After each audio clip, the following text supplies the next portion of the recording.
오늘은 이사야 6장을 보겠습니다. 언제까지 실제를 거부하고 내 마음대로 사시렵니까? 하는 제목으로 나누겠습니다. 구조는 아주 단순합니다. 처음에 보호자의 환상이 나타납니다. 보호자의 환상이 나타난 다음에 3번 이사야가 말을 합니다. 5절에서 이사야가 자기가 죄인됨을 고백합니다. 8절에서는 내가 여기 있나이다 하고 헌신을 자원합니다.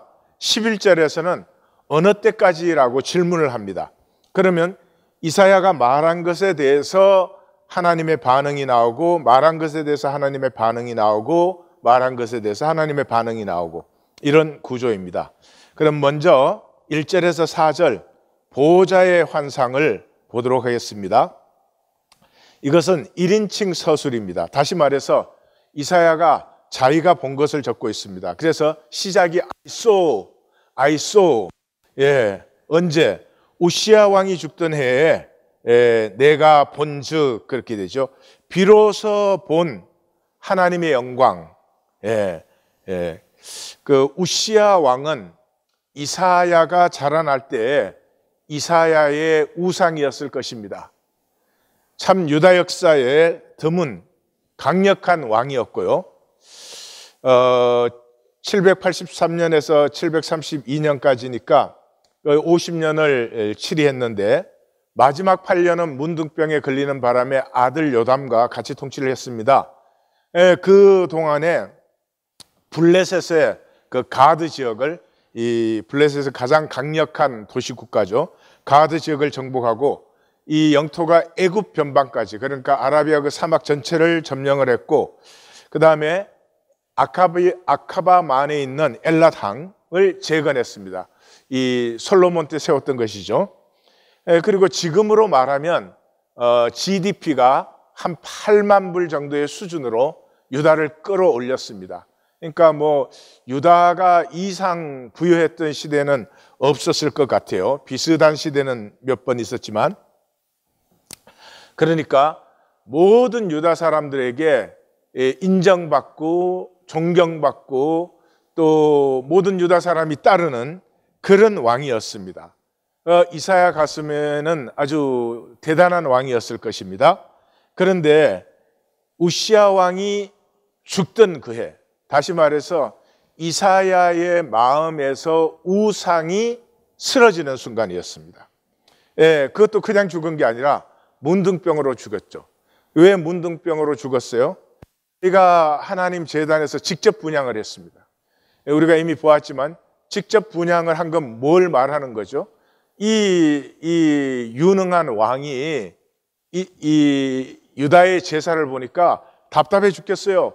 이방 종교는 그 제사를 드리면 막 화려하게 만들고 사람들이 열광하게 만들고 다이내믹을 확 이렇게 올리는 것이죠. 그런데 이 여호와 하나님 앞에 제사는 이게 좀 엄숙한 면은 있는지 모르겠지만, 음숙도 뭐 종교였으니까 별로 없을 텐데, 그런 다이내믹도 하나도 없이 정말 죽음의 기운만 싸늘하게 도니까, 야, 무슨 제사를 이따위로 드리냐? 제사를 드리면 사람들의 마음이 욱신욱신하게 그렇게 한번 해줘야지, 이렇게 해서 자기가 했겠죠. 그렇지 않고 무슨 그 제사, 그 위대한 왕이 자기가 제사 한번 드려보고 싶은 건 아니죠.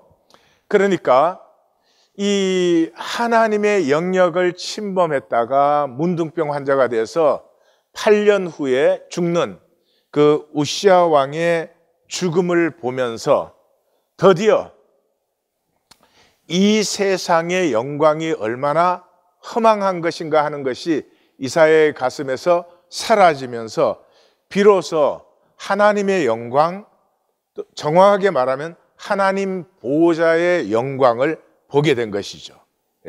그래서 그 보호자의 영광을 보았더니 주께서 높이 들린 보호자에 앉으셨는데 그의 옷자락은 성전에 가득하였고, 이 옷자락이라고 하는 것은 영향권을 말하죠.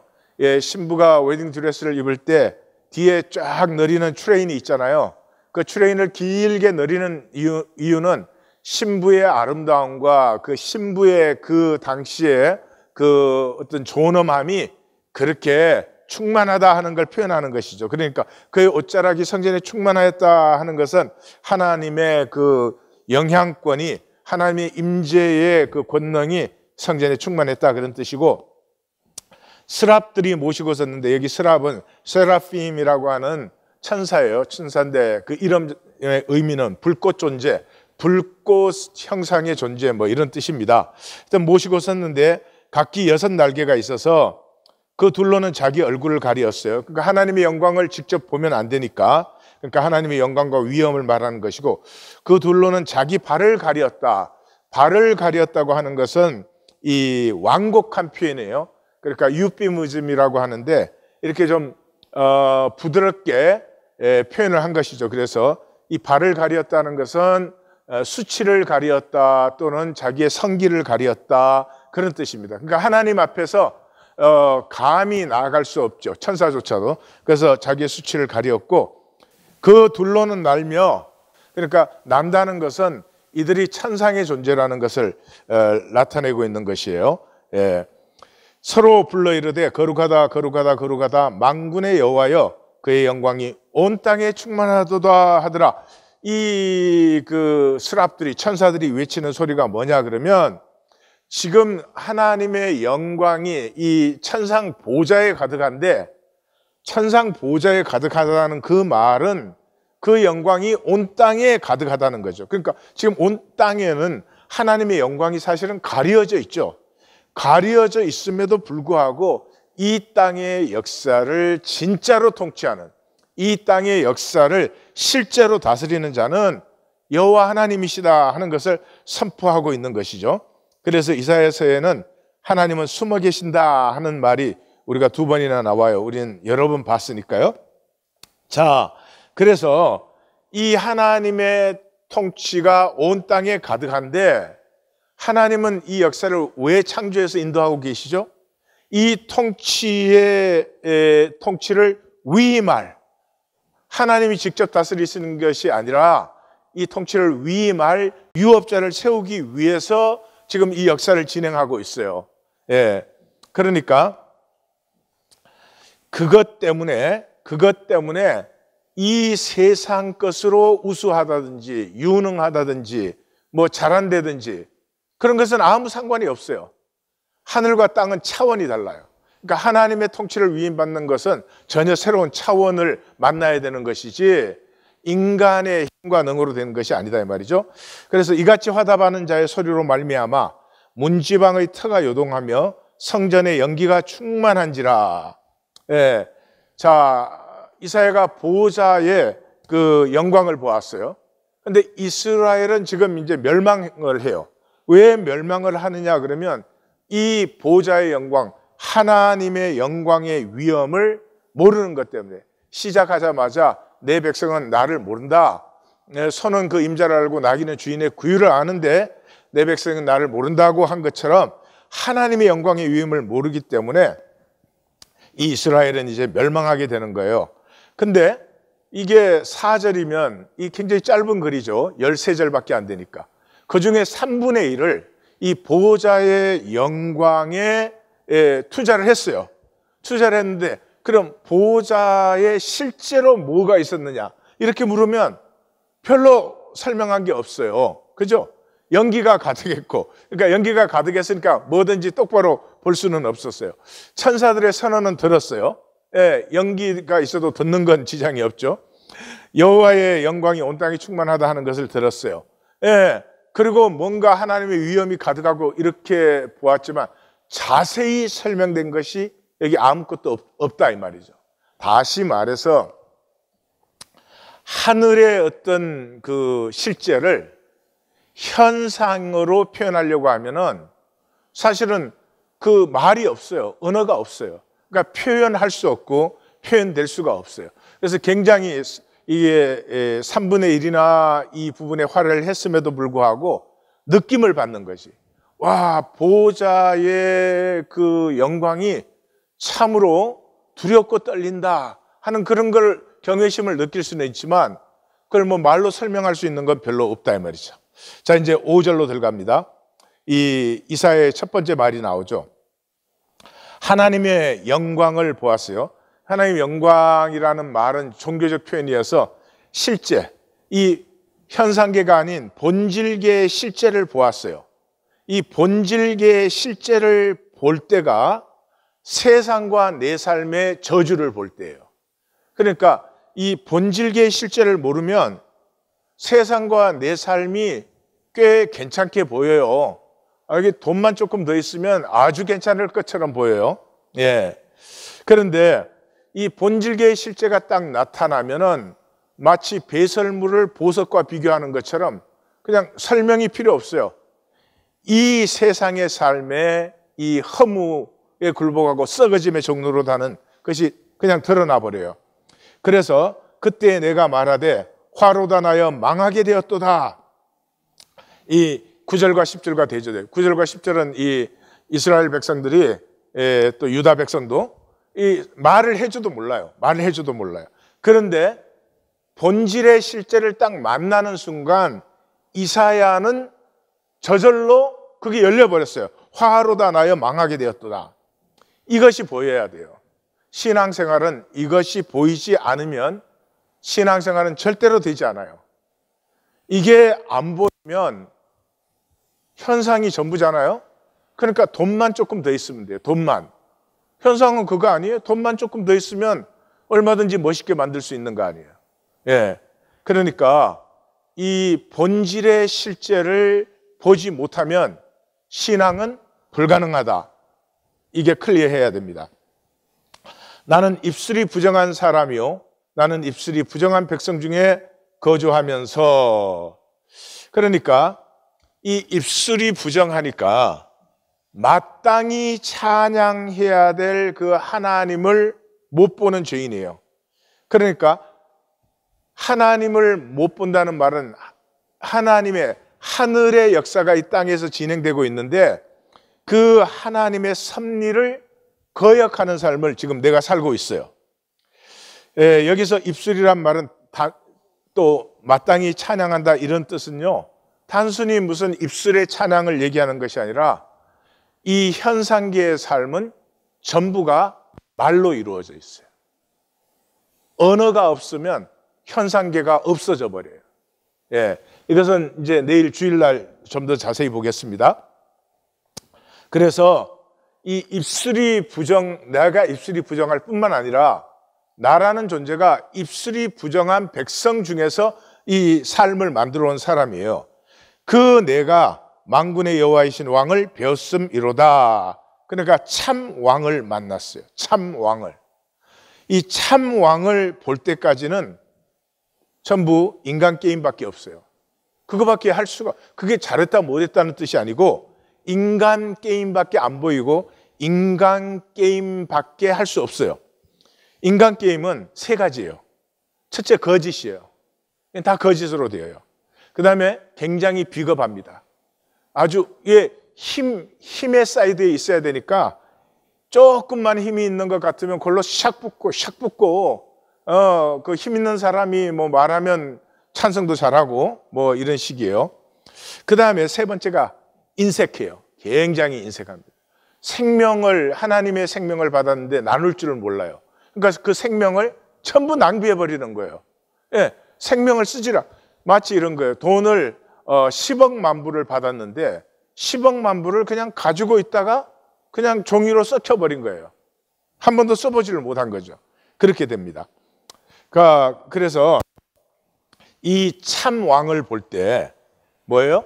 지엄 열매 먹고 있는 나가 보여요. 지엄 열매를 먹고 있는 나 왜 이렇게 살았을까? 이 평생을. 아니, 하나님의 형상이 내 안에 있는데 내가 인간 조건 때문에 열등의식을 갖고 내가 세상 상황 때문에 내가 자존감이 낮아지고 이게 무슨 거지 노릇도 아니고 이렇게 삶을 살았지? 지엄 열매 먹는 삶이 그때 보여요. 그게 지엄 열매 먹는 내가 보인다는 것은 동시에 하나님이 만든 I am, 하나님이 만든 I am이 동시에 보이는 거죠. 그죠? 예, 그런 거죠. 그래서 6절, 7절은 정결케 된 이사야가 나와요. 입술은 인간 게임의 원천이에요. 생각이 말이고 말이 생각이에요. 말이 없으면 생각할 수 없어요. 꽃이라는 단어 없으면 꽃을 생각할 수 없어요. 꽃이라는 단어가 있기 때문에 꽃을 생각할 수 있는 거예요. 그런데 이 생각과 말은 굉장히 부정합니다. 이건 이제 내일 자세히 볼 텐데요. 굉장히 부정해요. 왜냐하면 에고를 따라, 이익이 따라, 욕심 따라, 거짓 따라 전부 이 입술을 놀리거든요. 그러니까 어마어마하게 부정한 것이에요. 그게 뭐 하여튼 그래도 좋지만은 그게 자기 삶을 망쳐요. 자기 삶을 망쳐요. 그래서 이 인간 게임의 원천인 입술을 제단 수풀로 지져주는 거예요. 그때 서랍 중에 하나가 부젓가락으로 제단에서 집은 바 핀 숯을 손에 가지고 내게로 날아와서 그것을 내 입에 대며 이르되, 그러니까 그 핀 숯은 숯이 피어 있을 때요, 그 위에 재물이 타지요. 탐으로 말미암아 그 향이 하나님께로 올라가는 거거든요. 그러니까 재물을 하나님께 올려드리는 핀 숯으로 입술을 정결케 했으니까 내 입술을 통해서 이루어지는 내 평생의 삶, 내 삶 전체가 하나님 앞에 제물로 올려지는 거죠. 인간의 거짓말로 나불나불 살던 내가 드디어 하나님의 말씀을 성육시키는 삶으로 이게 전환되는 것, 이것이 죄사함이에요. 이게 똑같이 살면서 이게 죄사함 받았다 그러는 종교는 정말 좀 웃기는 겁니다. 보라, 이것이 내 입에 닿았으니 내 악이 제하여졌고 내 죄가 사하여졌도다. 그러니까 이 본질의 실제를 봄으로 말미암아 내가 죄인 된다는 것을 고백하는 그 순간이 바로 죄사함의 순간이에요. 고백했기 때문에 죄사함을 주는 게 아니고요, 죄사함은 이미 예수 그리스도의 십자가로 모든 사람에게 주어져 있어요. 근데 그걸 못 누리는 사람들, 못 받는 사람은 누구냐 그러면 자기가 죄인임을 몰라요. 종교에는 절대로 죄인이라는 교리를 알죠. 죄인임을 몰라요. 그 종교인한테 이 죄인아 그래봐요, 굉장히 화냅니다. 살인 날지 몰라요. 죄인이 되는 순간에 모든 권리가 소멸되어 버리는 거예요. 그럼 어떻게 살아요? 그 권리가 소멸되는 순간부터 모든 것이 은혜예요. 숨 한 번 쉬는 것도 은혜예요. 햇볕도 은혜예요. 삶의 새 차원이 열리면서 하늘이 거기에 임해서 들어오는 거예요. 그래서 이 내가 죄인됨을 고백하는 그 순간, 내가 쥐염 열매 먹고 이때까지 살았구나, 내가 이제까지 배설물 쌓았구나, 배설물. 이게 뭐 죽을 때 그걸 갖고 갑니까? 쌓아놓습니까? 어떻게 합니까? 이 배설물 쌓기를 했구나 하는 것을 딱 보는 순간이 하나님의 섭리의 주체로 회복돼요. 지금 이사야가 여기 단순히 죄사함을 받은 게 아니라 이 천상회의에서 이루어진 일에 함께 참여하게 됩니다. 그래서 섭리의 주체로 회복이 되는 거죠. 그래서 인간 게임밖에 모르던 나가 육체로 산다는 게 인간 게임만 하는 거예요. 인간 게임 하던 사람은 세 가지를 해요. 첫째가 계산이에요. 그 계산 때문에 자기 삶이 다 쪼그라들어요. 왜냐하면 자기 계산이 자기 삶이 되거든요. 그러니까 이게 계산을 이게 큰 계산을 되지 않고 눈앞에 당장 이익밖에 모르니까 삶이 완전히 쪼그라들어요. 두 번째는 시기 질투예요. 그렇게 살기 때문에 남이 조금보다 나보다 나으면은 마음이 편치 않아요. 그 일부러 그러는 게 아니고 그게 인간 게임의 본질이기 때문에 그래요. 시기 질투로 살고, 그 다음에 뭐예요? 남에게 조금이라도 약점이 생겼다 싶으면 판단 정지해요. 이 세 가지 다 망하는 길인데 이것 가지고 남을 망하게 못해요. 내가 아무리 판단 정지한다고 그 사람한테 밥 먹은 거 소화시키는 거 하나에도 영향을 못 주지, 이게 전부 나한테 적용이 돼요. 뇌는 어떤 생각에 대해서 주어를 구분 못해요. 저 사람이 안 됐으면 그랬을 때 저 사람이 안 돼야 되잖아요. 그런데 뇌는 그 기능이 없어요. 안 돼야 된다는 기능밖에 없어요. 그러니까 이게 다 어디로 가죠? 자기한테로 가는 거예요. 이 계산과 시기 질투와 이 판단 정체도 내일 이제 조금 더 보겠습니다. 어쨌든 그건 중요한 게 아니고 본질의 실제를 만남으로 말미암아 내가 이때까지 지엽 열매 먹는 삶을 살았구나 하는 그 순간부터 이게 하나님의 나, 하나님이 창조한 I am이 회복되는 거죠. 자, 8절에서 이제 두 번째 이사야 선지자의 말이 나오죠. 섭리를 본 자의 자원과 헌신이 나오죠. 이게 하나님 형상으로 지어진 존재의 열망이에요. 열망. 우리는 하나님의 형상이기 때문에 다 하고 싶어 해요. 내 전부를 다 해서 그렇게 하고 싶어요. 그래서 사랑하고 싶은 거예요. 사랑하면 이 다 해서 하는 거 아니에요. 예, 무슨 일을 해도 목숨 바쳐도 좋은 그런 일을 하고 만나고 싶은 거 아니겠어요? 예, 그래서 이 다하여가 하나님 나라의 비밀인데 그게 이제 열리는 거예요. 그래서 내가 또 주의 목소리를 들으니, 자, 이제 악이 제하여지고 죄가 사함을 받았잖아요. 그러니까 말씀이 들리는 거예요. 말씀이 들리는 거예요. 말씀이 쉐마가 되는 거예요. 우리는 내가 주의 목소리를 들으니 이랬는데 그 5장 9절에도 in my hearing, 그 말을 내가 흘려 들었다 뭐 이런 뜻이에요. 여기도 overheard예요. overheard. 천상회의하는 것이 내가 들렸어요. 내게 들린 거예요. 그래서 이 천상회의 또는 하늘공예 삼위일체의 대화를 내가 들은 거예요. 근데 뭐 삼위일체의 대화가 비밀이 아니에요. 이거를 모세를 통해서 모세 오경에서부터 이 다 계시해 준 거잖아요. 계시해 준 것인데 인간이 안 듣는다 이 말이죠. 왜? 땅의 것에 욕심을 내 가지고 땅의 욕심에 사로잡혀서 하늘의 음성이 안 들리는데 악이 제해지고 죄가 사함받는 순간 하늘의 음성이 들리기 시작하는 거죠. 그 음성이 무엇이에요?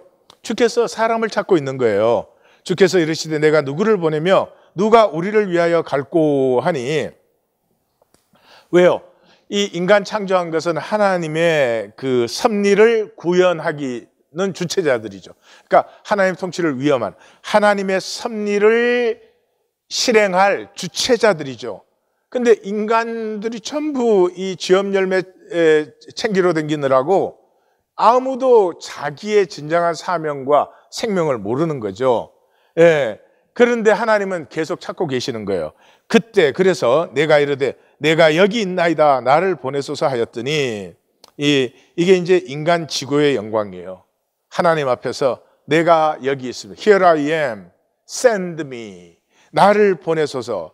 이 사랑의 헌신을 위해서 우리가 이 땅에 왔거든요. 그러니까 인간은 드려지는 존재예요. 드려지는 존재예요. 이 부부 상담을 해보면요. 그 똑같은 삶인데 서로가 지키는 부부들. 자존심도 지켜야 되고, 뭐, 하여튼 자기 소유도 지켜야 되고, 이거 상담이 안 돼요. 상담이 안 돼. 상담 딱 하면은 그 세션에서는 둘이 이렇게 화해하고 즐겁게 일어서요.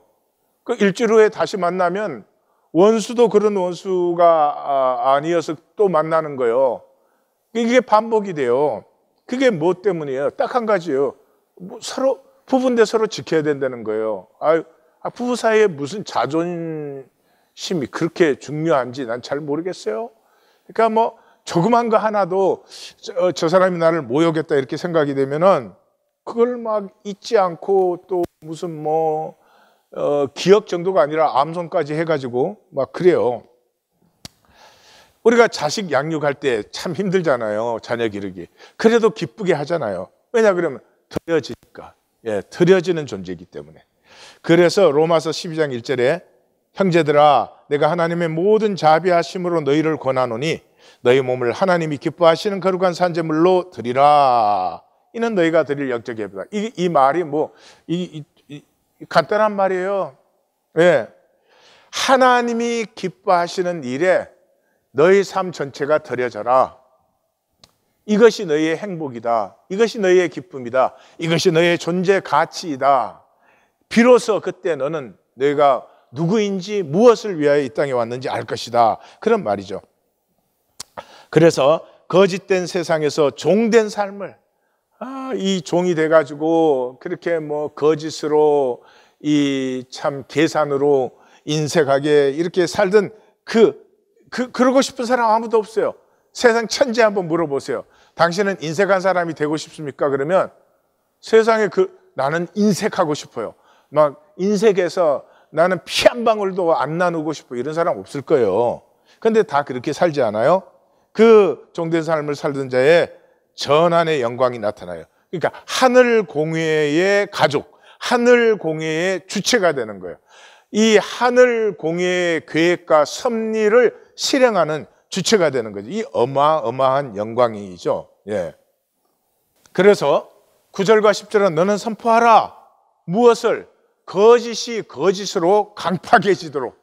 그래서 이사야를 보냈는데 이사야를 보낸 사명이 여호와께서 이르시되 가서 이 백성에게 이르기를 너희가 듣기는 들어도 깨닫지 못할 것이요 보기는 보아도 알지 못하리라. 그렇게 하라는 거죠.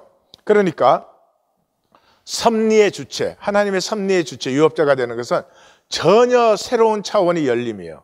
전혀 새로운 차원이 열리는데 이 하나님의 말씀을 선포하면 선포할수록 자기가 새로워지지 않으려고 예수님 말씀하신 대로 돌이켜 고침을 받을까 이게 두려워가지고 4차원 현상계의 논리로 이해하고 깨닫는 거죠. 그러니까 말씀을 선포하면 말씀을 가슴으로 만나는 것이 아니라 머리로 이해하고 생각을 하는 거죠. 그러니까 그렇게 이해하면 이해할수록 점점 더 자기를 더 강하게 지킵니다. 그리고 가짜 의를 만드는 나는 이것까지 아는 사람이지. 나는 이것까지 다 이해하는 사람이에요. 그러니까 우리가 하나님의 섭리의 주체로 전환되는 것은 전혀 다른 차원이기 때문에 내가 이때까지 살던 그 말과 논리와 지식으로는 아무리 이해를 많이 했어도 절대 안 되는 것이고 본질의 실제를 만나야 돼요. 근데 본질의 실제가 계시될수록 어떻게 해요? 에고는 자기를 똘똘똘 뭉쳐 지킵니다. 껍질을 더 강화시키죠. 예, 세상 나라와 하나님 나라는 차원이 다른 거예요. 예, 물과 포도주처럼. 근데 세상 나라를 굉장히 발달시키면 하나님 나라가 되느냐?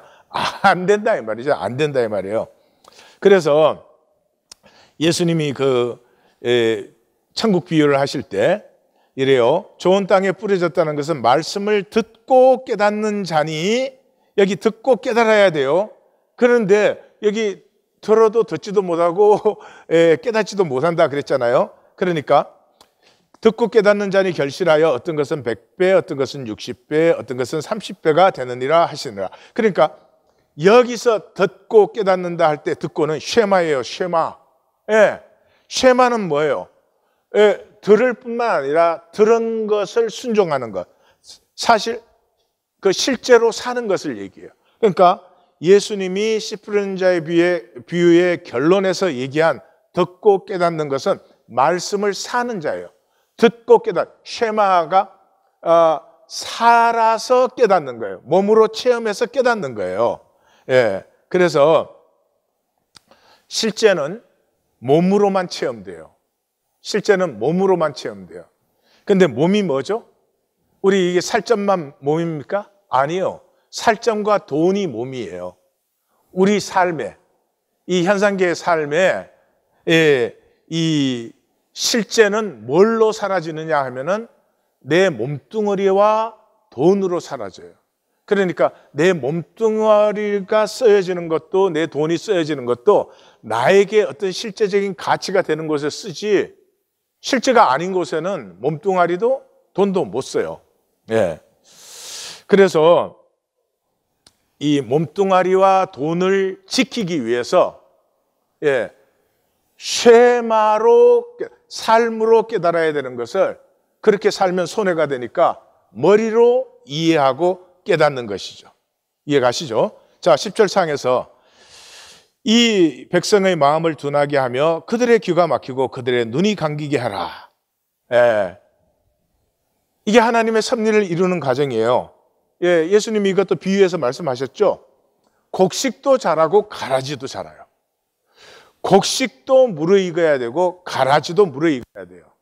그러니까 거짓이 거짓으로 강팍해 질수록 알곡은 알곡으로 더 충실해지는 거예요. 뭐 이거는 성경 예레미야의 그 무화과 광주리 비유에서도 예, 좋은 무화과는 극히 좋아지고요, 나쁜 무화과는 극히 나빠지는, 예, 이 영적인 원리는 똑같아요.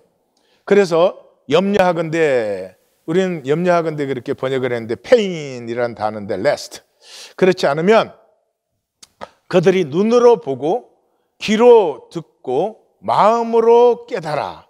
자, 10절 상에서 그들의 귀가 막히고 그들의 눈이 감기게 하라 그랬죠. 여기에서 우리 번역은 중요한 걸 빼버렸어요. 이 원문대로 하면 lest they see with their eyes and hear with their ears and understand with their heart. 그러니까 여기서 눈과 귀와 마음은 뭐예요? 자기들의 눈과 귀와 마음이에요. 이 4차원 현상 세계를 살아온 그 눈과 귀와 마음으로 깨달으려고 해요. 그래서 그렇게 그 지식과 머리의 이해로 이해를 해버릴까 봐 그렇게 이해해서 돌아와 고침을 받을까 하노라 하시기로.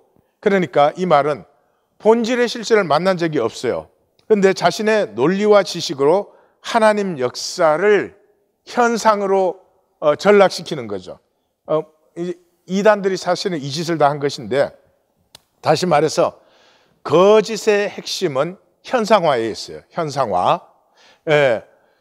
이게 내가 하나님의 말씀을 깨달았다, 하나님의 능력을 받았다 이래가지고 현상 속에다가 뭐를 막 만들어내는 거예요. 뭐를 만들어내요. 그러니까 여전히 현상의 일이에요. 하나님이 하신 것은 이 단절된 현상의 세계에 본질 세계를 접붙이는 것이거든요. 그러니까 이건 창세기에서부터 그러죠. 이 하나님은 선악을 알게 하는 나무의 열매는 먹지 말라. 내가 먹는 날에는 반드시 죽으리라 그랬어요. 그러니까 이게 현상적으로 죽는다는 얘기가 아니고 본질적으로 나와 단절된다는 말이잖아요. 그런데 마귀는 이걸 현상화시켰죠. 뱀이 여자에게 이르되 너희가 결코 죽지 아니하리라. 그 열매 먹었다고 그 자리에서 팍 쓰러져 죽는 게 아니잖아요. 그러니까 이걸 현상화시키니까 하나님이 거짓말이 되는 거죠. 그죠?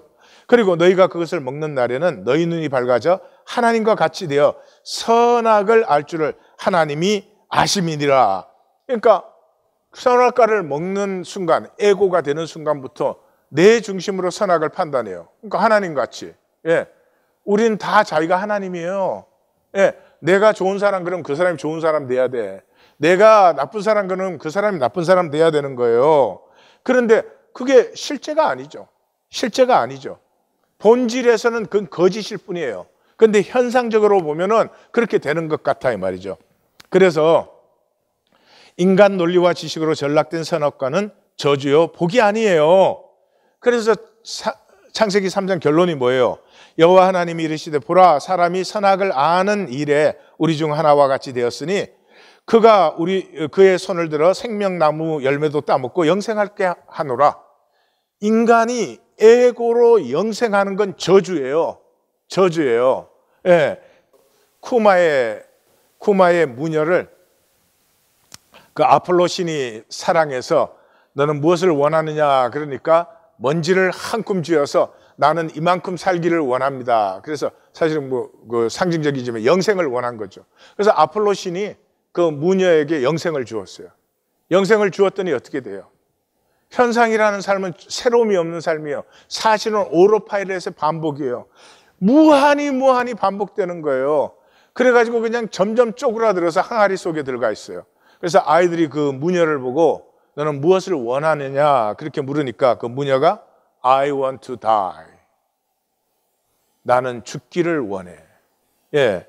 하나님이 이게 우리 인간이 복받을까 봐 막은 게 아니고요. 인간의 영원한 저주를 막아주신 거예요. 그래서 여호와 하나님이 에덴 동산에서 그를 내보내어 그의 근원이 된 땅을 갈게 하시니라. 자, 땅을 갈게 되면 이제 현상의 삶을 살죠. 현상의 삶을 삶으로 말미암아 현상의 허물을 만나도록, 내 중심적으로 만들어 사는 현상의 허물을 만나도록 현상의 삶을 허락하신 거죠. 그래서 이같이 하나님이 그 사람을 쫓아내시고 에덴 동산 동쪽에 그룹들과 두루도는 불칼을 두어 생명나무 길을 지키게 하시니라. 이게 지금 여기 똑같은 말씀이에요. 11절은 세 번째 이제 이사야의 말이 나옵니다. 예, 하나님의 의로우심이 드러날 때까지. 예, 그것이 계시록에 가면 성도들의 인내가 여기 있으니 하는 그 말이에요.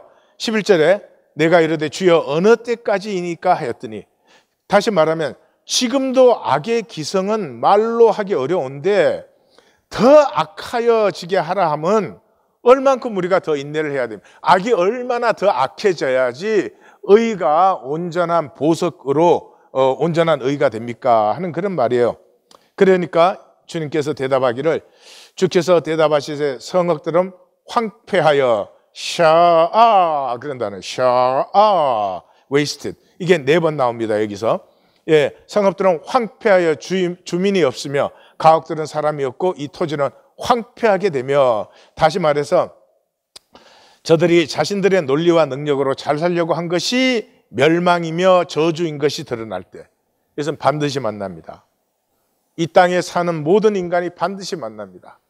나의 논리와 능력으로 내가 남보다 잘 살아보려고 살아온 그 삶이 나를 허무하게 했고 나의 생명, 의미와 가치를 파괴시켰고, 이거 다 보게 됩니다.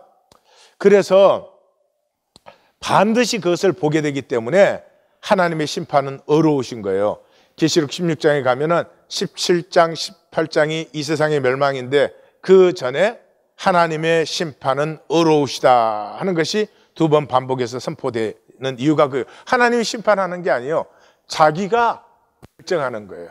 예, 예, 딱 가서 이쪽이 지옥이고 이쪽이 천국이면 알아서 지옥 쪽으로 갑니다. 천국으로 가지 않아요. 예, 인간은 책임적인 존재이기 때문에 내가 내 존재가 천국적이 아닌데 천국에 있으면 그게 지옥이에요.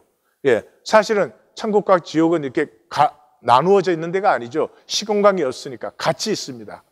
같이 있는데 내가 천국적인 존재가 아닌데 이 온 땅에 하나님의 통치가 완성되니까 온 우주가 다, 온 세계가 다 하나님 나라죠. 천국이죠.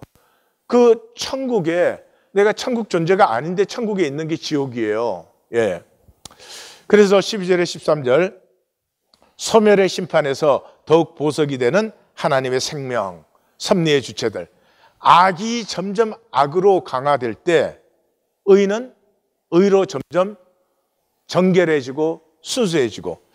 그래서 여호와께서, 이 말은 뭐예요? 여호와께서, 그 말은 이사야가 해석을 해주는 거죠. 이사야가 풀이를 해주는.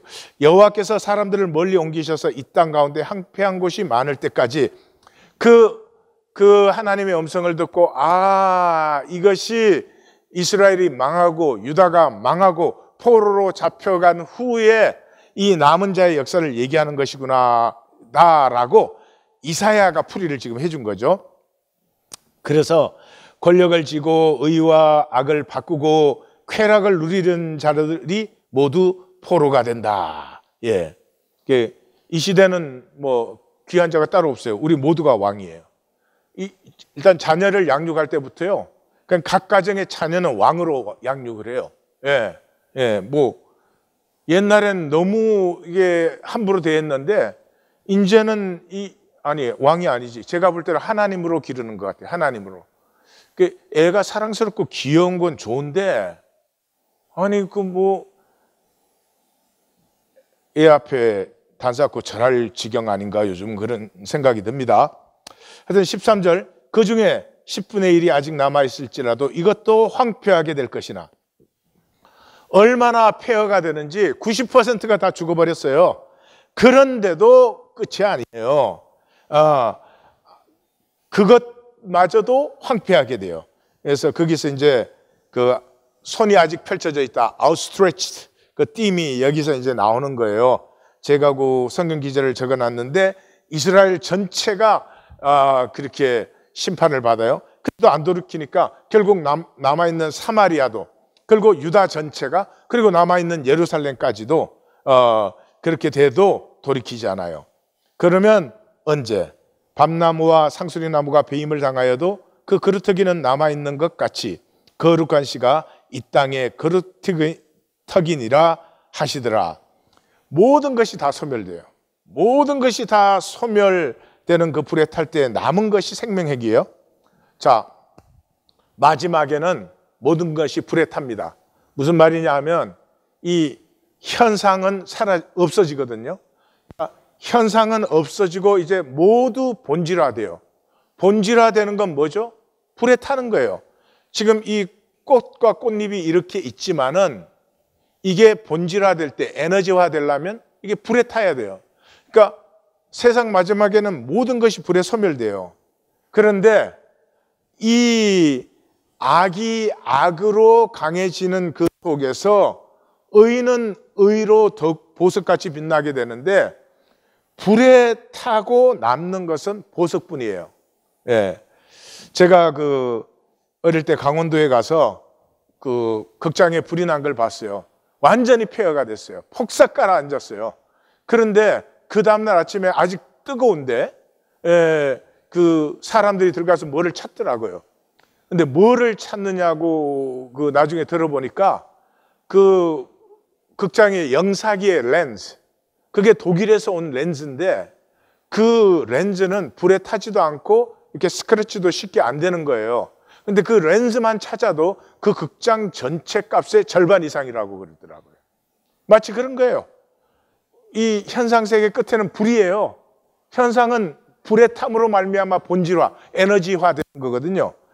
그때 이 현상 세계 것은 다 타 없어져요. 그때 남는 것은 하나님의 형상밖에 없어요. 그래서 이미 4장 4절에 이는 주께서 심판하는 영과 소멸하는 영으로 시온의 딸들의 더러움을 씻기시며 예루살렘의 피를 그 중에서 청결하게 하실 때가 된 것이다. 나눔 가이드는 나는 에고의 거짓이 죽어 실제를 살 것인지 아니면 계속 내 마음대로 종교 생활을 할 것인지, 다시 말해서 실제를 산다는 것은 현상이 불에 소멸될 때에 남은 자가 되는 것이에요. 예, 우리는 전부 남은 자라고 인칭으로만 번역을 했지만 사실은 남은 것이라는 의미도 같이 있습니다. 현상이 소멸될 때, 불에 소멸될 때 과연 나는 남은 것이 있는가?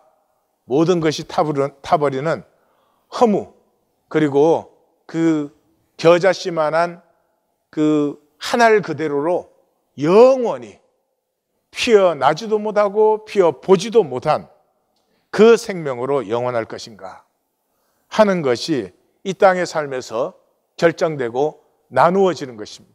성령의 지혜가 함께 하시기를 우리 주님의 이름으로 진심으로 축원합니다. 하나님,